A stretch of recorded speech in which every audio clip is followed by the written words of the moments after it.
Have you ever experienced something so strange and inexplicable that it leaves you questioning reality itself? Well, I did. One night on a street in Manila that is rumored to be haunted by spirits. A place where time and reality seem to warp in the most terrifying ways.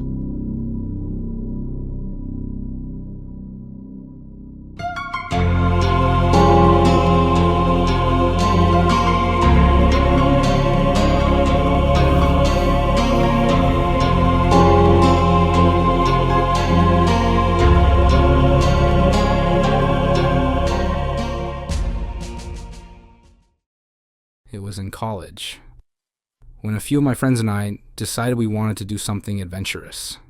There's this street in Manila called Balete Drive, named after the balete trees that used to line it. If you've ever seen it, you'd know it looks a little eerie, especially at night. The branches of these trees stretch out like dark, skeletal fingers, and the street seems to be swallowed by an unsettling silence, as if it's holding its breath. In the Philippines, Balete Drive is notorious for supernatural happenings. Legend has it that the trees are home to all sorts of spirits. Ghosts, enchantresses, duendes, you name it. But the most famous of these is the White Lady, a ghost said to be the spirit of a woman who was raped and murdered in that area long ago. She's known for appearing to cab drivers late at night, asking for a ride. When the driver offers to take her in, she disappears without a trace. She's also said to cause drivers to lose control and crash their cars, leaving them with nothing but terror in their wake. One night, in the spirit of youthful bravery, my friends and I decided to venture out to Balete Drive to see for ourselves if the legends were true. We piled into an SUV. There were 8 of us and drove out with excitement and a hint of nervousness. It should have been an easy trip. Balete Drive wasn't far from my friend's house, just a few kilometers, but as we drove, something strange started happening. We couldn't find it. No matter where we turned, no matter how many times we checked our phones for directions, we kept ending up at the same spots, passing the same houses, the same signs, the same streets. What was supposed to be a quick adventure turned into a frustrating and eerie 2-hour journey. The streets were completely deserted. No other cars, no pedestrians, not even a stray dog in sight. At this point, our excitement had turned into a cold feeling of dread, and then we saw it. A narrow side street that we hadn't noticed before. The sign read, Rosal Street, hand-painted on a brick wall. We decided to follow it, hoping it might lead us out of our endless loop, but instead, the road seemed to stretch on forever. On both sides, there were towering brick walls, and all we could see was our SUV's headlights, casting long shadows.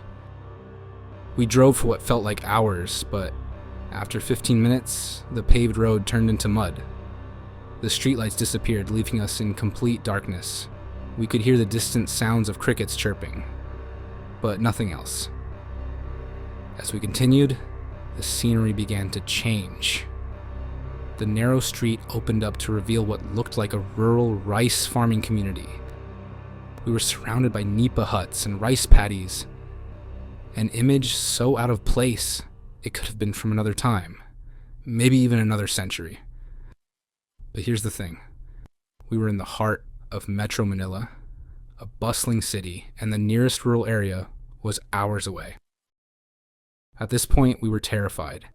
The air felt heavy, thick with the sense that something wasn't right. One of my friends suggested that we turn our clothes inside out. Apparently, this was something you could do to confuse any supernatural entities that were messing with you. In a panic, we all did it. We turned the SUV around and retraced our steps. Miraculously, we found ourselves back on modern roads, back in the city. We were all shaking, the adrenaline still coursing through our veins as we drove home in silence. What had just happened? Had we really been lost in some supernatural loop, or was it all just a trick of our minds? The next morning at the break of dawn, we returned to the area, hoping to find the street again, hoping to prove that our experience was just some strange twist of fate. We spent hours driving around, searching for that narrow street, for Rosal Street. But it was as if it had never existed. We couldn't find it anywhere. To this day, we still can't explain what happened that night. Was it a trick of the mind, or did we really encounter something supernatural? We may never know, but one thing is for sure. I'll never forget the feeling of being lost in a place that shouldn't exist, surrounded by eerie silence and strange happenings that seem to defy logic. Sometimes there are places that seem to exist outside of time and reality, where the boundaries between the living and the supernatural blur. If you ever find yourself in Manila, be sure to stay away from Balete Drive, or maybe take a trip down Rosal Street if you dare. Just remember, sometimes the streets we walk down are more than just roads. They might be gateways to something far stranger than we can imagine.